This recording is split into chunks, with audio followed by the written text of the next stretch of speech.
I worked hard, but my parents favored my sister. When they asked for money for her, I refused. My grandparents supported me and cut them off.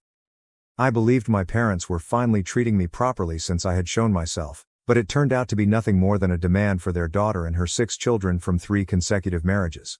I grew up knowing I was not the favorite child. My parents were always more concerned about my younger sister Emma, who seemed to have endless opportunities and support no matter how many times she made bad decisions. I grew accustomed to standing on my own 2 feet.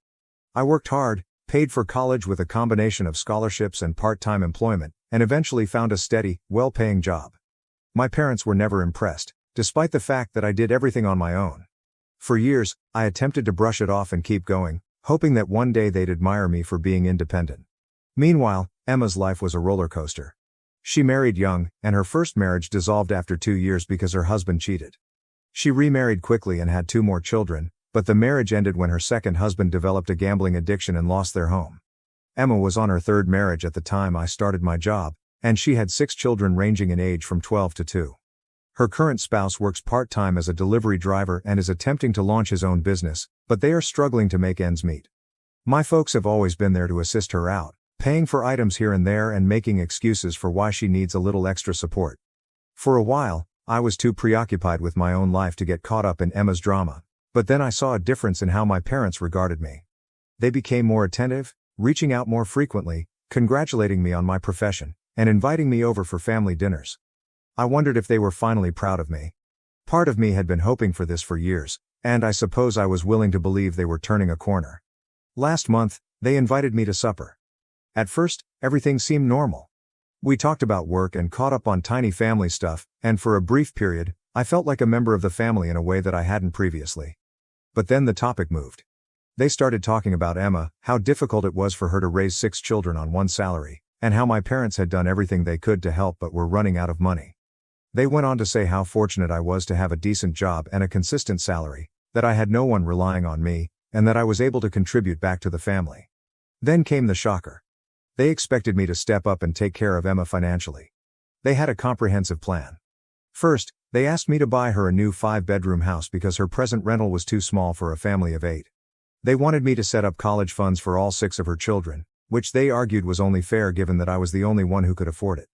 They wanted me to offer her a $5,000 monthly stipend to cover basic expenses as well as seed money to start her own mommy blog business. They planned to receive approximately $2 million up front, followed by continued funding. I sat there, absolutely stunned. They weren't asking for a minor favor. This was a lifelong commitment that regarded me as Emma's financial safety net. In that moment, I recognized that their recent compassion was not because they had finally accepted me as their son, but because they regarded me as a walking ATM for Emma. I informed them that, while I was willing to assist with minor bills or in the event of an emergency, I was not comfortable taking on such a large financial burden. At that point, the family conversation shifted completely. My mother began to cry, accusing me of abandoning the family when they needed me the most, and my father labeled me selfish and ungrateful. They stated I was revealing my true colors and that they were disappointed with who I had become. The dinner finished with them storming out. I believed that would be the end of it, but I was mistaken. Within hours, Emma began assaulting my phone with texts accusing me of jeopardizing her children's future. She even had her children send me messages like, "Uncle doesn't love us anymore." It was unbearable, so I blocked their phone numbers. After a while, I couldn't believe the situation had gotten this bad, all because I refused to fund my sister's life. The next day, my grandmother, my father's mother, called me unexpectedly. Apparently, my parents had been assuring the entire extended family that their successful son would take care of everything for Emma before they even asked me. They constructed an image for everyone of Emma moving into a big new house, of all her financial troubles being resolved, and of me being the one to provide her with everything she needed. Now that I'd declined, they were facing a big wave of embarrassment because the family had expected me to come through based on my parents' premature bragging.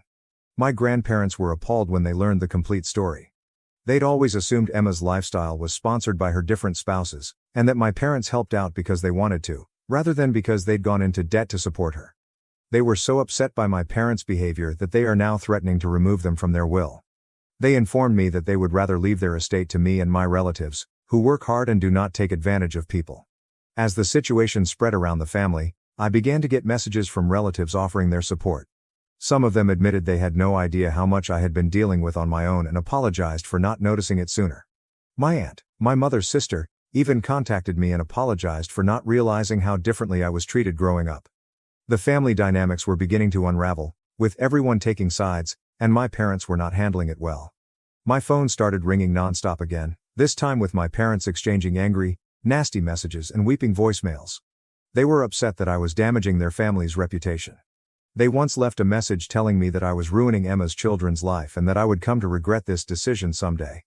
They'd then go back to imploring me to reconsider, saying things like, "We're family, and family helps each other." All of this has made me feel like a disaster. Part of me feels bad because I was trained to believe that family comes first, and it's difficult to break free of that conditioning. But another part of me is fatigued, thinking how long I've been trying to gain approval from people who just care about what benefits them. The knowledge stings, but I know that giving in now would result in years of financial and mental exhaustion, putting Emma's demands before of my own. Now I'm here on Reddit because I honestly don't know what to do next. Do I hold firm and maintain my limits because I know it's the best thing for me, or is there a compromise I'm not seeing? I could appreciate some unbiased counsel on this problem. Update 1. The situation with my parents and sister has deteriorated beyond my expectations. Just a few days after I told my grandparents the complete tale, they weren't lying about revising their will. They actually followed through, contacting their lawyer very immediately to ensure that my parents were removed from their inheritance. My grandparents had always been the quiet, keep the peace kind, so this wasn't just surprising, it was unprecedented in our family. However, it appears that my parents' years of favoritism toward Emma were the final straw. My grandparents also went above and beyond, convening a family meeting to clear the air. They planned it over the phone so that everyone, including myself, could attend, despite the fact that I live further away. They wanted everyone to grasp exactly what was going on, and based on what they implied, I had a hunch they were going to disclose stuff I had no idea about. The meeting was attended by a few aunts, uncles and cousins, basically, anyone close enough to be affected by this. When the conference began, my grandparents wasted no time. They instantly revealed that they had been paying large sums of money to my parents for the previous many years to aid both me and Emma with our education and future aspirations. They had given my parents more than $200,000 in all, with the expectation that it would be split evenly between Emma and me. I was speechless. I'd pushed my way through college on scholarships, student loans, and various part-time jobs, fighting to manage work and classes, whereas Emma seemed to live on another planet, scarcely lifting a finger and continually being bailed out of every bad decision. All those years, I'd been doing everything on my own while my grandparents sent money that I never received. My grandparents were infuriated. They had expected the money would benefit both of us, but now that they see how my parents had spent it, they feel absolutely deceived. They'd made it clear to my parents that they wished to support both of us, but it turned out that the money had primarily gone to Emma, covering her failed marriages, rent payments, and who knows what else. They requested that my parents provide a thorough accounting of how every dollar had been spent, threatening to bring attorneys if they did not comply. For a family as secretive as ours, this was an unimaginable step, but I could see they'd been tested. In addition, my grandparents indicated that they would establish trust funds for each of their grandkids, including Emma's 6 children. However, they made it clear that the money would be carefully handled by an independent trustee and could only be used for certain purposes, such as education or healthcare. They made it clear that they did not want my parents or Emma to have access to these funds, which was a big relief. At the very least, I knew Emma's children would have a chance at a solid future without my parents depleting those accounts for other purposes. Everything exploded following the family meeting. As they began to put the pieces together, relatives began to contact me one by one. Apparently, this wasn't the first time my parents had taken money from family members in the name of assisting the kids or funding family emergencies. An aunt told me that after Emma's second marriage failed, she loaned my parents a few $1,000s, believing it was for emergency expenses. Another cousin recalls my parents asking for money around the time I went to college, claiming it was to assist me get started, but I never saw any of it. Some of them were furious, believing they had been misled about where their money had gone. Others were simply unhappy, stating they had not known how much my parents valued Emma over me. One of my cousins even showed me screenshots of discussions with my parents after I graduated from college. They had actually discouraged family from attending my graduation, stating that I wanted to keep it small and avoid a major fuss. Meanwhile, I was hoping that my family would come and celebrate with me. It felt like a gut punch to realize how much they'd consciously sought to downplay my accomplishments while continually going all in for Emma. What astonished me the most was Emma herself reaching out to me. She sent a couple long emails, each with a unique tone. In one, she tried to seem as if she had always backed me, saying how she had never known our parents' bias toward her and how she had always assumed we were close. In another, she portrayed herself as a victim of our parents' manipulation, claiming that they had blinded her to the truth about our family dynamics. But what jumped out in each communication was that she always managed to include a request for assistance during this tough period. She tried to behave as if we were now best friends, but it was evident she still wanted me to open my wallet for her. It was difficult to believe. Even after my grandparents took such severe measures to put things right, and despite the family outrage, Emma still managed to make it all about her and what she could get from me. I felt like I was seeing the same narrative over and over. She couldn't seem to grasp the concept of limits or the fact that I was tired of being a constant source of comfort. I was determined not to allow her to manipulate me back into that role. While everything was going on, my folks were busy with their own campaign. They inundated me with voicemails that ranged from violent rants to emotional appeals. In one message, my mother accused me of pulling the family apart, claiming I would regret it one day when I discovered how much I had harmed everyone. My father would then ask me to reconsider, saying we could work things out quietly and it didn't have to be such a huge deal. They even tried to guilt-trip me, telling me that I was placing my grandparents in an unpleasant situation and that I should consider how they would feel if the family divided as a result of all this. But their tactics were ineffective. My grandparents were behind me, and the rest of the family could see my parents' true colors. Some of them even contacted out to say they were proud of me for staying firm. My aunt contacted me in tears, apologizing for not noticing how differently my parents had treated me throughout the years. She said she'd always imagined I was more self-sufficient and didn't require as much assistance, but now she realized I'd been forced into that role because my parents had focused so much on Emma. As the family began to understand what I had been going through, more people came out with apologies or anecdotes about things they had noticed over the years. It was bittersweet. Part of me was relieved that the truth was finally being revealed, that others were acknowledging the sacrifices I had made on my own, but another part of me felt as if I was reliving years of pain and disappointment. All those times I felt invisible, all those times I questioned why my accomplishments didn't seem to matter so much, it all made sense suddenly. However, it did not erase the years of feeling like I was second best. The aftermath of this has been draining. My parents continue to refuse to accept responsibility for any of it. They're so concerned with the family's reputation that they can't see the damage they've done to it. This is just another disagreement that I should drop for the sake of peace, and they are trying to keep the entire thing under wraps. But I no longer feel bad for standing up for myself. I guess I'm finally seeing how crucial it is to create limits, especially with family. If I give in now, it will only mean more years of being used and taken for granted. For the first time, I feel in control of my own life. My grandparents have informed me that if my parents take this any further, they would deal with it. They've made it clear that they don't want me to feel pressured, and they've even informed me that if my parents continue to stir things up, they'll take further precautions to safeguard me. Just knowing I don't have to go through this alone has made a huge impact. Now I'm left wondering what family means at this point.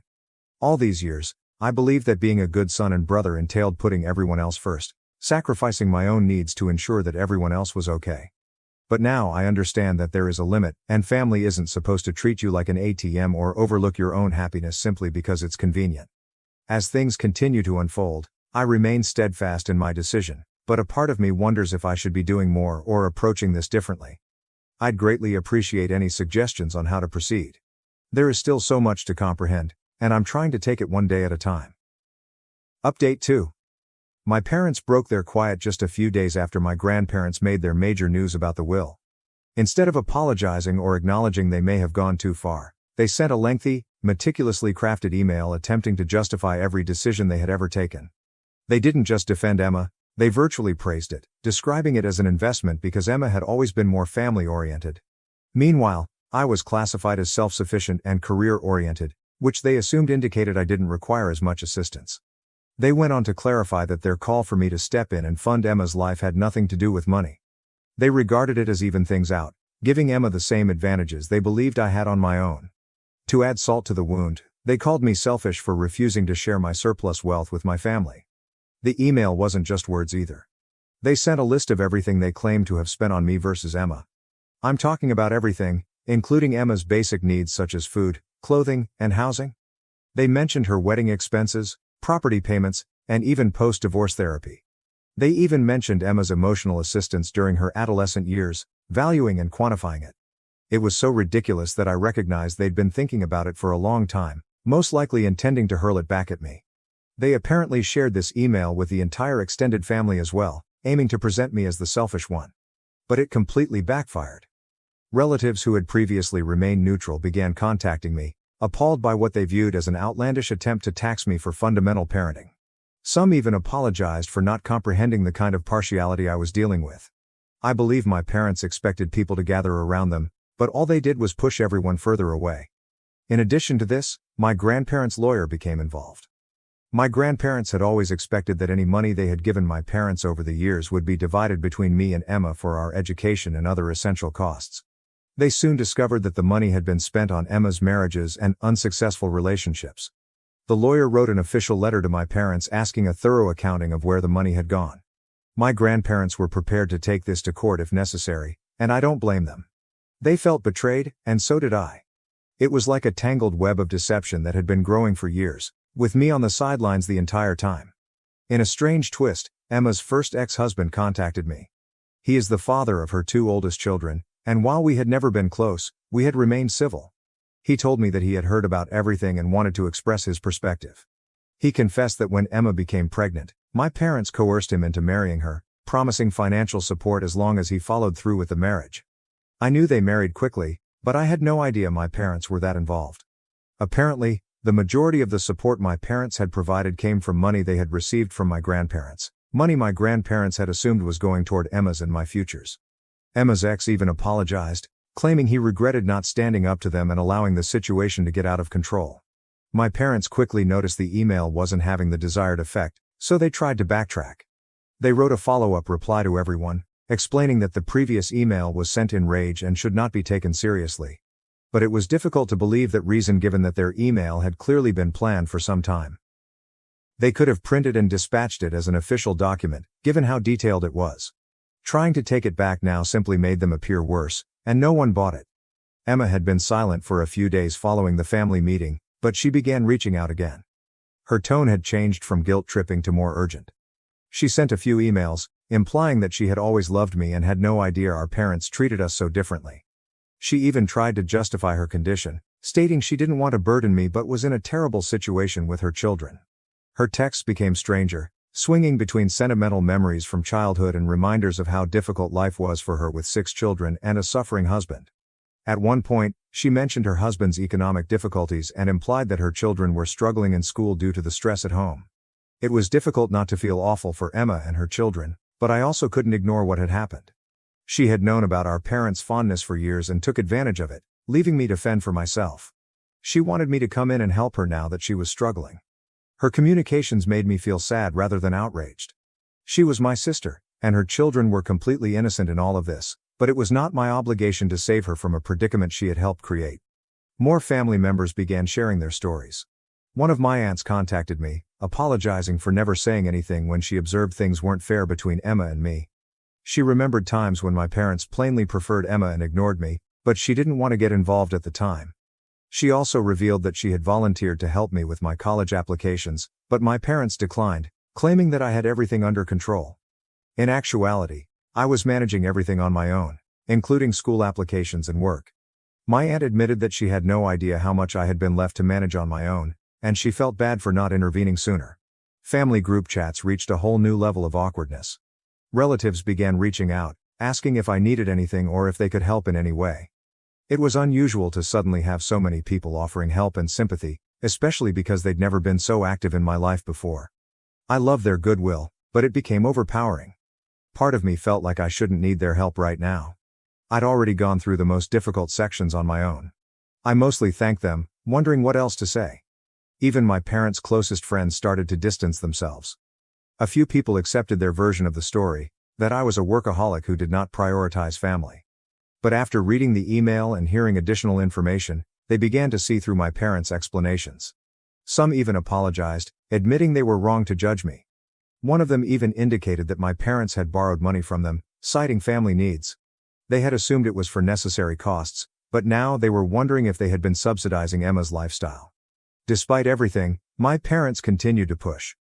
They kept sending messages, arguing that I owed them for everything they'd done for me, that I was responsible for keeping the family together, and that my failure to support Emma was causing the family to fall apart. They claimed I was wrecking everything, damaging their reputation, and endangering Emma's children. It was frustrating because they were ignoring their own acts and pretended that none of this was their fault. For the time being, I'm not backing down. I refuse to be guilted into correcting problems that my parents caused, or to accept responsibility for Emma's decisions. It's still difficult to believe this is my family, that things have gotten to the point where I have to choose between my own well-being and what they call family loyalty. It's a lot to process, and I honestly don't know what the future holds, but for the first time, I feel like I'm standing up for myself and finally being heard. That is, at the very least, a positive step forward. Update 3. The situation has reached an unexpected conclusion. After all of the chaos and hidden issues that had surfaced, my grandparents decided to take a tough stance. They scheduled a final family gathering, this time with their lawyer present. It felt as if a chapter was coming to an end, but there were still so many wounds and unresolved feelings in the air. However, this wasn't simply talk. My grandparents had a plan, and they were not going to waste any more time.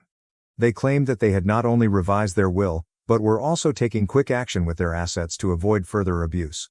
For years, my parents had been living rent-free in a family-owned holiday home. It was supposed to be a temporary arrangement, but my parents made it their permanent home, expecting it to be passed down to them. But that's over. My grandparents are selling the land and intend to use the funds to establish educational trusts for all of their great-grandchildren. This includes Emma's and my cousin's children. My grandparents also implemented a reorganization strategy to ensure that no more funds were diverted accidentally. They are establishing annual educational grants for any family members pursuing higher education or professional credentials. However, these monies will be administered by an impartial trustee, with no family members participating. My folks were noticeably shaken upon hearing this. Losing the free lodging was terrible enough, but the realization that they would no longer have access to my grandparents' land was a rude awakening. For once, they didn't argue, or at least realized it wouldn't help. They simply looked defeated, which was unusual for my parents given their years of pride and control. My grandparents gave them 60 days to leave the land, with no extensions. The lawyer handed them a signed document, and my parents had no choice but to comply. In a stunning turn of events, my parents admitted to certain financial errors concerning school monies supplied by my grandparents years ago. This was a tremendous revelation, and many family members were shocked. With few options left, my parents signed a formal repayment agreement. Even though I'm sure it would be difficult for them, after they leave the property, they will have to move into a small apartment and severely reduce their lifestyle. It's evident that this is a significant adjustment for them. They've lived well on family assistance for so long that I doubt they ever expected to have to budget or downsize. Meanwhile, Emma appears to have accepted the reality of the situation. Her support system is basically collapsing around her. My parents' free support is no longer available, and she can no longer rely on them to pay her expenses or bail her out if her husband's business initiatives fail. Instead of moaning or trying to guilt-trip me, she is now taking efforts to improve her own situation. She's enrolled in a vocational program for medical billing and coding, which should provide her with a consistent income and the opportunity to raise her children on her own terms. Her spouse has taken on more hours at his delivery job and appears to be making an attempt to contribute to the family's costs. Emma even sent me an email, not asking for money, but simply requesting assistance with her resume. I decided to check into it, assuming it was a little way to help without encouraging her dependence. Hearing from Emma's children has been one of the most shocking and pleasant developments. They contacted me through Emma's father, her first ex-husband. Apparently, my grandparents had planned for them to attend family therapy sessions. They'd been dealing with a lot of confusion about family dynamics and had been caught up in so much drama. Now, with the help of a therapist, they're starting to comprehend the intricate relationships and favoritism they've grown up in. The elder kids apologized for the guilt-tripping messages they had delivered when everything initially began. They said they didn't realize how much pressure their mother was placing on me, and they felt horrible about being used as pawns. I promised them everything was okay and that none of this was their fault. They were just kids, after all, and they were simply following their mother's instructions. I'm confident that treatment will help kids learn that they are not responsible for resolving the conflict amongst the adults in their lives. My parents appear to be adjusting to their new situation, but they are having difficulty totally accepting it. In one final attempt to rewrite the narrative, they began sending me random photos from my childhood, each with captions like, "Remember when we were a happy family," and "Don't forget who's been there since the beginning." I'm not sure if they're genuinely trying to make amends or if it's just another ploy to play on my emotions. Some texts describe how much they suffered to raise me, while others depict them as victims abandoned by everyone they cared about. They've also been telling anyone who will listen that the family has turned against them, presenting the situation as if they were innocent victims simply trying to help Emma. But I believe most of the family has seen through it by now. They maintain their distance, and their interactions are now courteous but distant. As for me, the entire experience has been eye-opening. I had no idea how far the favoritism extended or how much my family had been exploited over the years.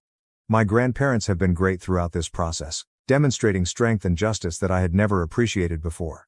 They're taking on the role of champions for the future generation, ensuring that nothing like what happened to me and Emma happens again. The entire process has been a challenging but essential reality check. It has revealed me who actually cares about me and who only sees me as a source of financial assistance. Finally, I want to thank everyone who has supported me. Thank you and farewell. Thank you for watching. If you haven't subscribed yet, please do so and hit the notification bell to stay updated with more shocking real-life stories happening around you.